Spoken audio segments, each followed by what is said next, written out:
Anda tahu, biasanya kalau kita ngebayangin sebuah ruang sidang pengadilan, yang terbayang di kepala kita itu kan kayak sebuah pertunjukan teater yang sangat kaku ya. Betul, sangat formal. Iya, kayak ada naskah tidak terlihat yang melayang di udara, terus ada koreografi yang sudah ditentukan sejak ratusan tahun lalu, dan setiap orang di dalam ruangan itu, mulai dari hakim yang duduk di atas sampai pengunjung di bangku belakang, itu punya peran yang nggak boleh salah. Sangat presisi ya. Nah, Anda salah melangkah 1 inci saja, atau salah bicara pada detik yang tidak tepat, konsekuensinya itu bukan cuma ulasan buruk di koran besok lagi.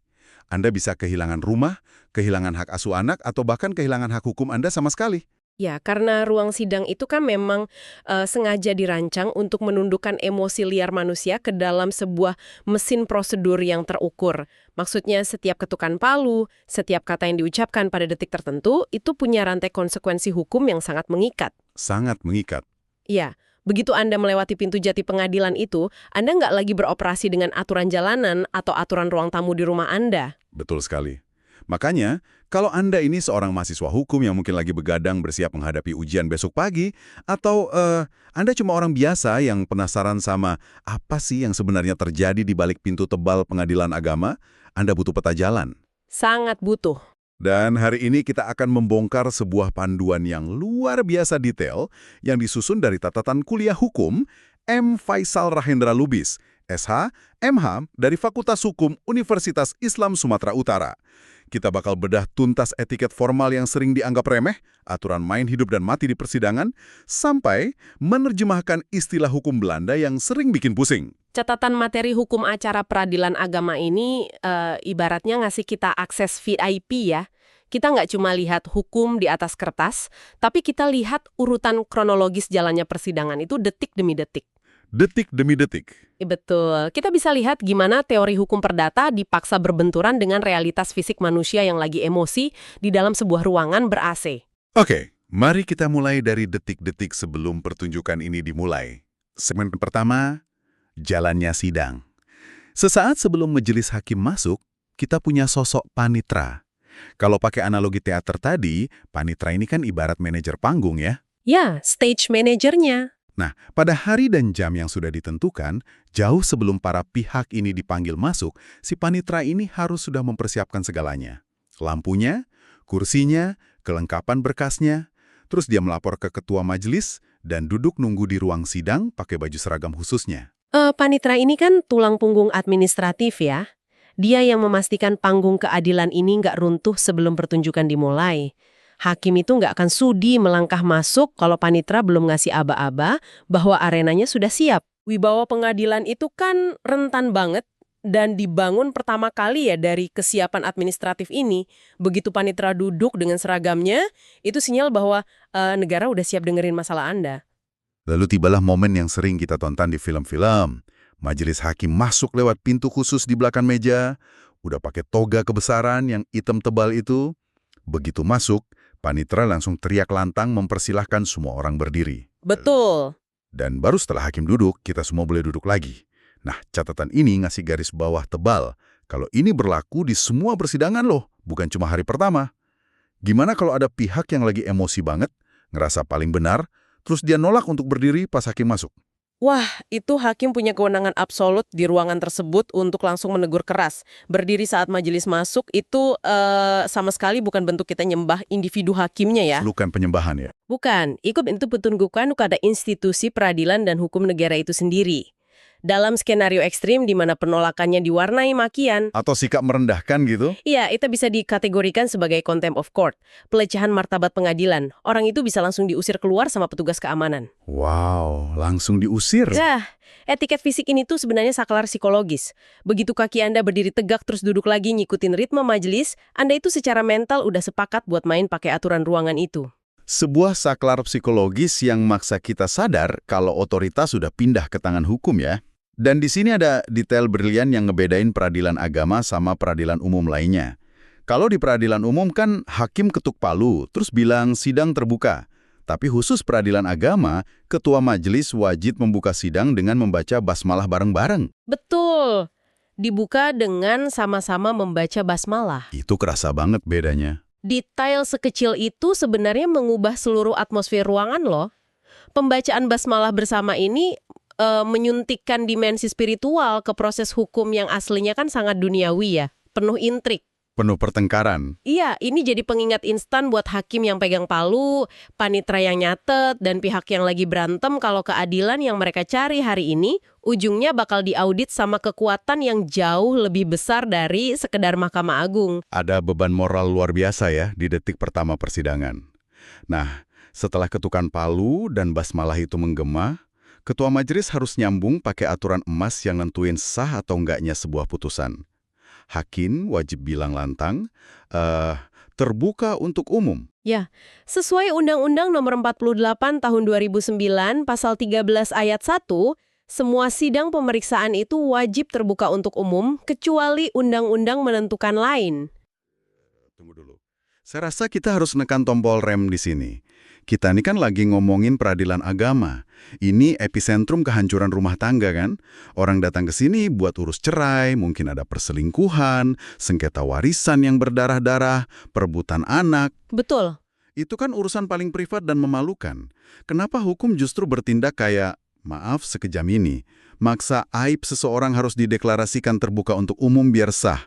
Bukannya itu kayak melanjangi privasi orang? Ini memang benturan klasik ya antara privasi individu dan transparansi keadilan.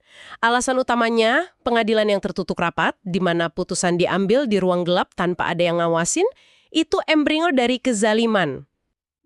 Oke. Transparansi itu kan disinfektan terbaik buat korupsi hukum. Masyarakat luas berhak, bahkan wajib, bisa melihat gimana majelis hakim nguji bukti.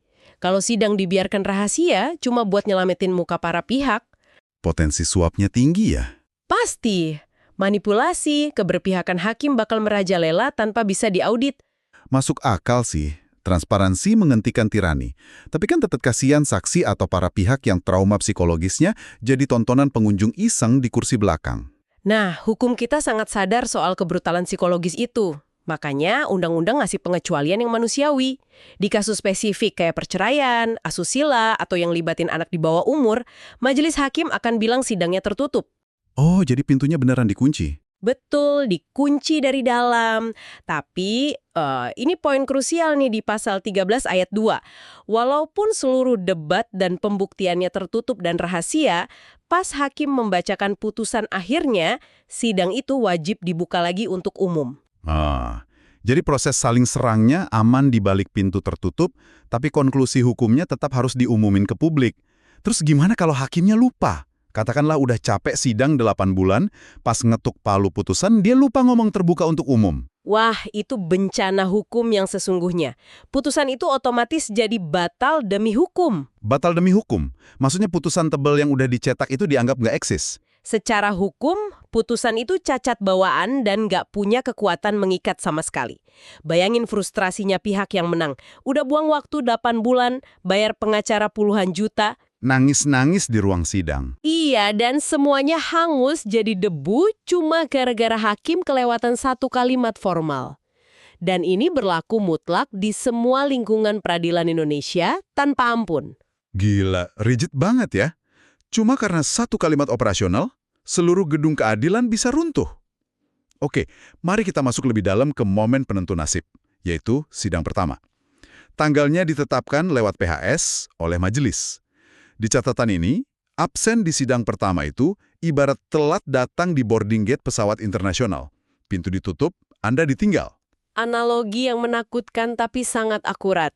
Hukum acara itu toleransinya 0 buat ketidakhadiran di hari pertama demi efisiensi. Gini simulasinya. Kalau Anda tergugat, surat panggilan udah sampai ke tangan Anda? Udah sah ya panggilannya? Iya, panggilannya patut.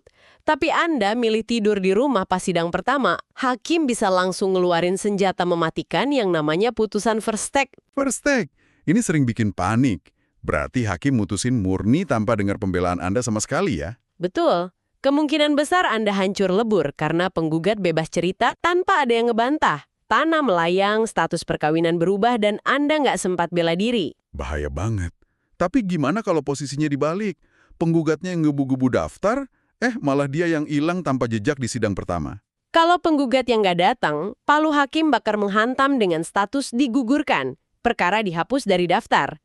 Hukum asumsikan kalau Anda aja nggak serius sama gugatan Anda sendiri, ngapain pengadilan buang sumber daya buat nungguin? Jelas, pengadilan nggak punya waktu buat drama pelin-pelan. Tapi ini memunculkan pertanyaan teknis. Katakanlah saya rajin, saya datang di sidang pertama. Terus di sidang kedua, ketiga, saya mulai bosen atau kehabisan argumen. Dan saya ngilang. Apakah saya masih kena first take? Nah, ini pembedaan penting. First take itu cuma bisa dijatuhkan kalau tergugat nggak pernah menampakkan hidungnya sejak detik pertama. Kalau Anda pernah hadir di sidang pertama terus kabur di sidang selanjutnya, sidang bakal jalan terus. Normal ya berjalannya? Iya. Pengadilan nggak akan memohon Anda kembali. Ini namanya pemeriksaan kontradiktuar. Proses hukum jalan pincang tanpa Anda, tapi Anda nggak divonis kalah otomatis kayak first take. Kehadiran di hari pertama itu beneran kunci emas. Oke. Kita udah lolos dari boarding gate, kita duduk depan hakim, hal pertama yang dilakuin ternyata mekanis banget ngecek identitas. Nama, umur, agama, pekerjaan. Ditanya satu-satu. Padahal logikanya kan hakim udah pegang map tebal yang isinya data itu. Kenapa harus buang waktu nanya robotik gitu? Karena dalam peradilan, asumsi itu musuh terbesar keadilan. Kertas bisa salah ketik, data kependudukan tertukar, atau parahnya, orang yang duduk di kursi itu bisa beda sama yang digugat. Oh, joki sidang gitu. Bisa jadi, hakim nggak boleh cuma ngelirik kertas, harus dengar konfirmasi lisan langsung dari orangnya. Ini benteng buat cegah error in persona, salah menghukum orang. Anda nggak mau kan pengadilan nyita rumah Budi di blok A, padahal yang ngutang Budi di blok C. Ya, parah kalau sampai salah. Makanya diverifikasi ulang di bawah sumpah. Tapi di balik proses mekanis ini, hakim yang cakep biasanya manfaatin momen ini buat nyairin suasana. Biar nggak pada gemeter ya. Betul. Dan pas momen udah agak cair, hakim nyelipin satu pertanyaan wajib yang sebenarnya itu ranjau tersembunyi. Mereka nanya, apakah ada hubungan keluarga atau semenda antara para pihak dengan majelis hakim atau panitera? Wow, pertanyaan ranjau ya berarti buat ngebongkar benturan kepentingan. Pasti, bayangin setelah sidang berbulan-bulan, pihak yang kalah baru tahu kalau penggugat yang menang telak itu keponakannya ketua majelis atau sepupunya panitera. Kredibilitas pengadilan langsung hancur lebur tuh. Terus kalau dijawab iya misalnya, iya majelis dia paman saya. Langkah selanjutnya apa? Sidang langsung dihentikan sementara. Mereka harus diskusi serius apakah hakim atau panitera itu wajib mundur dan diganti personil lain. Prinsipnya, keadilan nggak cuma ditegakkan diam-diam, tapi harus terlihat ditegakkan secara objektif. Luar biasa detail koreografinya. Oke, sekarang kita pindah ke bagian di mana mahasiswa hukum mulai panik dan butuh kopi kental. Istilah warisan Belanda, di materi ini ada dua senjata utama, eksepsi dan rekonventi. Biar gampang kita visualisasiin persidangan ini kayak arena gladiator. Oke? Eksepsi ini tamengnya. Tergugat bilang, tunggu, saya nolak serangan ini karena Anda bawa saya ke arena yang salah.